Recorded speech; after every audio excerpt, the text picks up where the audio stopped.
Баршаңызға сәлем достар, менің каналыма қош келдіңіздер. Әрине, әрқайсымыз қашанда қонақтарымызды ерекше тәттілермен таңғалдырғымыз келеді, бірақ торт жасай беруге қолымыз тимеуі мүмкін. Оның орнын керемет алмастыратын мега шоколадный пирогтың рецептімен бөлісетін боламын. Менімен бірге болыңыздар. Әр аптада 2 рет жүктелетін, оңай әрі трендтегі рецепттерді жіберіп алмас үшін каналыма тіркеліп қоюды ұмытпаңыздар. Ең алдымен ыңғайлы ыдысқа ситадан ұн, какао, ванилин және разрыхлительді өткізіп аламын. Бұл процесс маңызды болып есептеледі, себебі какаоның түйіршіктерін ажыратпасақ, ол бізге кедергі келтіруі мүмкін. Енді қантты салып, венчикпен біркелкі болғанша жақсылап араластырамын.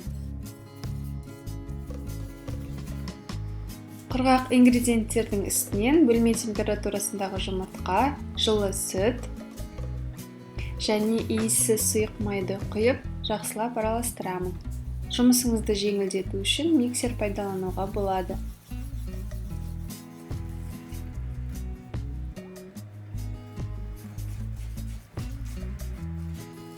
Қою қоймалжың массаның үстінен ыстық қайнаған суға 1 қасық тез еритін кофені араластырып, массаға бірден құйып, жылдам араластырамын. Егер кофенің дәмін ұнатпайтын болсаңыз, жай ғана қайнаған су құясыз.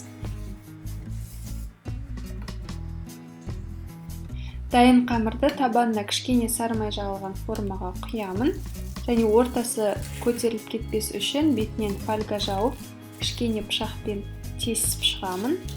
Осылай 180 градуста жақсы қызып тұрған пешке 45-50 минутқа жіберемін. Шамамен 40 минуттан кейін дәл ортасынан зубочисткамен тексеруге кеңес беремін. Зубочистка құрғақ болып шықса, пирог дайын. Дайын пирогты пештен шығарып, бетінен фольганы алып тастап, алғашқы ыстығы кететіндей уақыт беремін, яғни 10 минуттай суытамын. Осы қалпында бетіне шоколад жағып жей беруге де болады, бірақ мен бүгін қонақтарға ұсынғалы жатқан соң процесті сәл қиындатамын. Ол үшін бетіндегі жылтыр қабығын пышақпен абайлап кесіп алып тастаймын.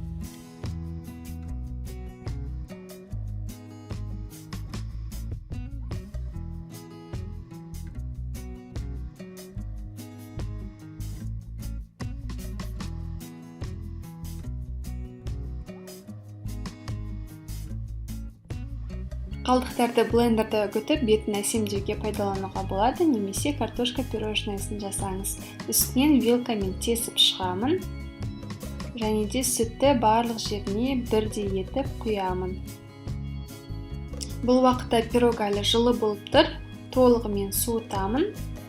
Тіпті тоңазытқышқа да салып қоюға болады, себебі бетінен крем жағамын, кремі еріп кетпес үшін. Ал кремі үшін 33% кілегейге қант ұнтағын салып қойылғанша блендерлеймін.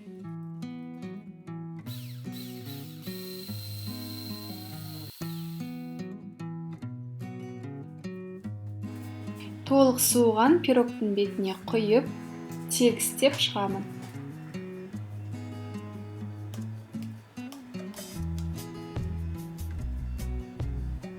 Немесе кілегейдің орнына крем-шанти пайдаланатын болсаңыз, сүтте крем-шанти ұнтағын взбивать етіп, соны да жағуға болады. Кремі кішкене отыру үшін тоңазытқышқа 15-20 минутқа жіберемін, ол уақытта бетіне жағатын шоколадты дайындаймын. Мен бір плитка Қазақстан шоколадын пайдаланамын. Майда бөліктерге бөліп, водяная баняда еріту үшін шыны ыдысқа орналастырамын. Қайнап тұрған чайниктің үстіне қоямын. Осылай шоколад ерігенше араластырып отырамын. Шоколад ерігенде жылы сүтті аздап құйып, екі масса бір-біріне біріккенге дейін араластырамын. Ыстық шоколадты бірден пирогтың бетіне құюға болмайды. Оны бөлме температурасында кішкене суытып аламын. Тоңазытқыштан алынған пирогтың бетіне құйып, ыңғайлы лопаткамен жағамын. Пирог салқын болғандықтан шоколад тез қатуы мүмкін, сондықтан жылдам жұмыс жасау керек. Шоколад қатуы үшін 10 минутқа тоңазытқышқа жіберемін.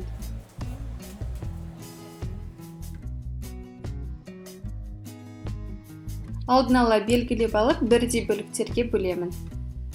Әр кескен соң пышақты сүртіп тұрсаңыз, пирог ұқыпты кесіледі және жан-жағына қатты жағылмайды.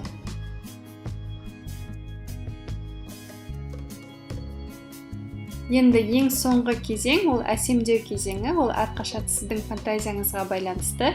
Бүгін мен әр бөлікке кокос ұнтағын сеуіп, клубника қойып шықтым.